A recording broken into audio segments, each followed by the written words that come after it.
Hello दोस्तों, अगर आपने इसका पहला पार्ट नहीं देखा तो पहला वो देखिए, वरना आपको यह कहानी समझ में नहीं आएगी। तो चलिए कहानी तरफ बढ़ते हैं। आश्चर्य गाड़ी काठगोदाम स्टेशन पास रुकी हुई थी और बाहर रेलवे फाटक का एक आदमी जोर जोर से बोल रहा था, मैडम उठ जाओ, स्टेशन आ गया। मैंने डरते डरते पीछे नजर घुमाकर देखा, वहाँ सफेद कट्टे वैसे ही रखे हुए थे। और ये क्या, मेरी गोद में टॉर्च जैसी रोशनी मुझे छिड़ा रही थी, जबकि माचिस, हनुमान चालीसा और चाकू वैसे ही गोद में रखे हुए थे। उफ, मेरे अपने बालों को नोच लेने का मन कर रहा था। ये क्या गोरख धंधा है मेरी समझ में नहीं आ रहा था।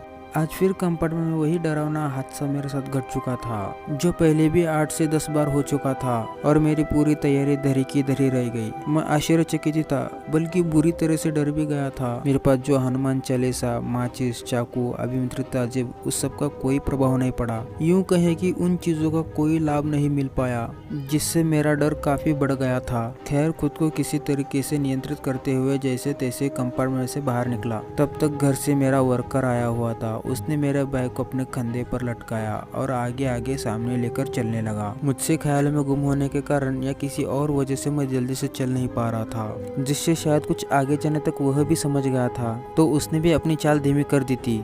तब तक हम रेलवे स्टेशन के बाहर आ चुके थे। दीनू ने दरवाजा खोला। दीनू यानी मेरा वर्कर, और मैं अपना ढीला हुआ शरीर लेकर कार के पीछे सीट पर बैठ गया। दीनू ने कार में बैठकर अपने घर के रास्ते चलाई थी कि मैंने देखा कि मेरे कंपार्टमेंट में रखे हुए वो सफेद कट्टे भी कूली लोग एक हाथ ठेले से लेकर बाहर रिक्शे में लोड कर रहे थे। उफ, ये क्या हो रहा था। वो कट्टे मुझे जैसे चिढ़ा रही हो। उन्हें देखकर मुझे कंपकंपी से होने लगी और डर से मैंने अपनी आंखें बंद कर ली, जबकि मुझे अच्छी तरह से पता था उन कट्टों से मुझे कोई खतरा नहीं था। तब तक दीनू ने कार दौड़ा ली थी।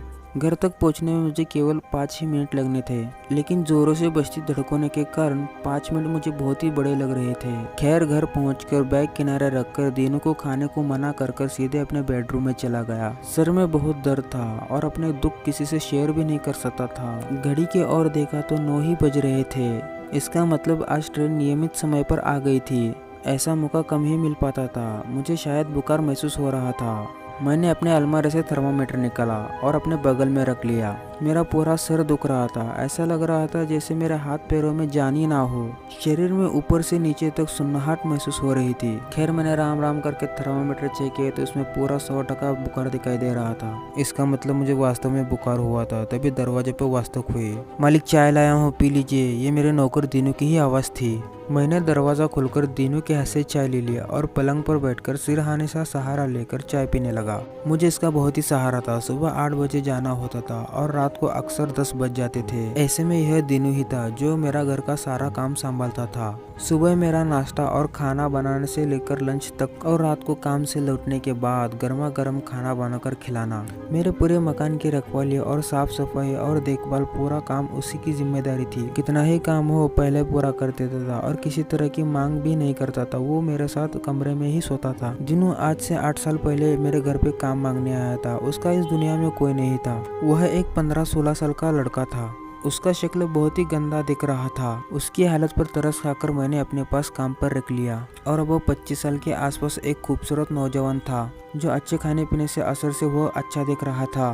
दीनू के माँ बाप बचपन में ही गुजर गए थे। उसके चचा एक जमींदार को यहाँ बेच दिया था, जहाँ उसे जमकर काम कर लिया जाता था और बदले में नाम का खाना और खूब गाली और मारपीट की जाती थी।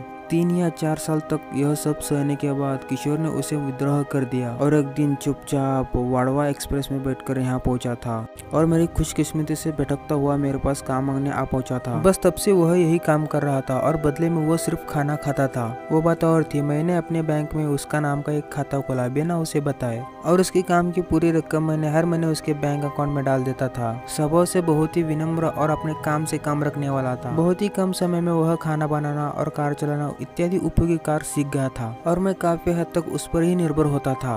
अब तो उसे खो देने का डर भी लगता था कि अगर कभी ये मेरे पास से काम छोड़कर चला गया तो मेरा काम कैसे चलेगा। सब्जी लाने से लेकर मार्केट के छोटे मोटे काम वह कर देता था और बिल जमा कराना और कोई रिपेयरिंग का काम वो बहुत ही खुशहाली से करता था। अगर उसकी खुशहालता में कोई कमी नहीं थी तो सिर्फ यही कि जिंदगी के झंझटों के कारण वह पढ़ नहीं पाया था, लेकिन उसके बावजूद टीवी पर सीरियल फिल्में देख के वो बहुत सारी चीजें सीख गया था और उसकी बातें सुनकर कोई नहीं कह सकता कि इस शख्स को पढ़ना लिखना नहीं आता। इन सब की चीजों के बावजूद वह अपना खराब समय मेरे द्वारा उसे सहारा देना बहुत ही बड़ा उपकार मानता था और मेरी बहुत ही इज्जत करता था। मुझे भैया बोलता था या मालिक, और वह मेरी हाव भाव देखकर ही समझ जाता था। मुझे याद नहीं कि मैंने कभी उसे डांटा हो। हाँ, उसे मैं बहुत ही प्यार करता था। खैर, यह कहानी यहीं पर स्टॉप करते हैं। हेलो दोस्तों, यह कहानी बहुत ही लंबा होने वाला है। अगर आपको यह कहानी पसंद आए तो चैनल को सब्सक्राइब और वीडियो को लाइक करना मत भूलना। तब तक के लिए लव यू, गुड बाय। मिलते हैं अगली वीडियो में।